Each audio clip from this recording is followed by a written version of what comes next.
સુરતમાં ગણેશ ઉત્સવ હર્ષોલ્લાસ સાથે શાંતિપૂર્ણ માહોલમાં ઉજવાય તે માટે ગણેશ ઉત્સવ સમિતિ દ્વારા પોલીસ મથકે પ્રમાણે સમિતિએ બનાવી છે।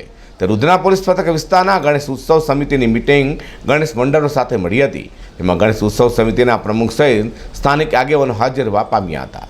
સુરતમાં ગણેશ ઉત્સવની તૈયારીઓ શરૂ થઈ ગઈ હોય તેમ લાગી રહ્યું છે, ત્યારે શ્રી ગણેશ ઉત્સવ સમિતિ દ્વારા પણ પોલીસ મથક વાઇઝ બનાવેલી ગણેશ ઉત્સવ સમિતિની મીટિંગો અને ગણેશ મંડળો સાથે ચર્ચાઓ શરૂ કરાય છે।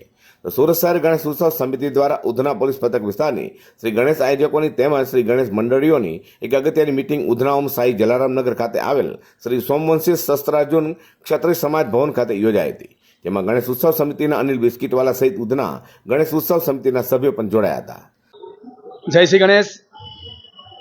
શ્રી ગણેશ ઉત્સવ વર્ષ 2024ના આયોજનના ભાગરૂપે આજે શ્રી ગણેશ ઉત્સવ સમિતિ સુરત શહેર દ્વારા ઉધના પોલીસ વિસ્તારના ગણેશ ભક્તો અને કાર્યકર્તાની સંગઠનની બેઠક આજે સોમવંશીય સહસ્ત્રાર્જુન ક્ષત્રિય સમાજની વાડીમાં રાખવામાં આવેલી। આ બેઠકોમાં સમિતિના ઉપપ્રમુખ મનોજભાઈ કોઠડે, આ વાડીના પ્રમુખશ્રીઓ, ગણેશ સમિતિના ઉધના પોલીસના અમિતભાઈ શુક્લ, સહસહયોગો અને ગણેશ ભક્તો ઉપસ્થિત રહીને આજે આગામી ગણેશ ઉત્સવ કેવી ઉજવવાનો અને સાથે સાથે આ ગણેશ ઉત્સવમાં સેવાના કાર્યો કેવી કરવા અને સુરત શહેરના સંતો દ્વારા જે ધાર્મિક આચારસંહિતા પાળવામાં આવે છે તેનું પાલન કેવી કરવું તેનું માર્ગદર્શન આપવામાં આવ્યું હતું। અને આ ઉત્સવ દરમિયાન દરેક મંડળો સમાજના જે છેવાડા માનવી છે તેઓની સેવા કરવા માટે પણ તત્પર છે। તો ચાલો આ વર્ષે આપણે ગણેશ ઉત્સવ ખૂબ ધામધૂમથી ભગવાન ગણેશજીની 10 દિવસ પૂજા અર્ચના શાંતિથી કરીને એના ફળ આપણે મેળવીએ।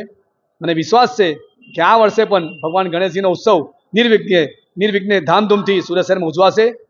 સર્વને વિનંતી કે સરકારના જે જાહેરનામા પડતા હોય તેનું પાલન કરીએ અને સંતોની આચારસંહિતાનું પાલન કરીને ગણેશ ઉત્સવ સમિતિ દ્વારા જે ટોપ 20 અને ટોપ 30 કરવામાં આવ્યા તે 30માં તમારો ભાગ લઈને તમારા મંડળને પણ ઇનામ મળે એવી હું આશા રાખું છું। ભગવાન ગણેશજી સર્વ પર ખૂબ જ અમીર દ્રષ્ટિ રાખીને ચતુર્ભુજાથી આશીર્વાદ સુરતના શહેરના ગણેશ ભક્તો પર વરસાવે એવી ભગવાન ગણેશ પ્રાર્થના સાથે આભાર। જય શ્રી ગણેશ। ગણેશ ઉત્સવ દરમિયાન શું તકેદારી રાખવી માટેની શ્રીજીની મૂર્તિ બનાવી તથા ગણેશ ઉત્સવ સમિતિના સભ્યો સાથે સંકલનમાં રહેવું સહિતની ચર્ચા કરાઈ છે। Bureau report G24 news.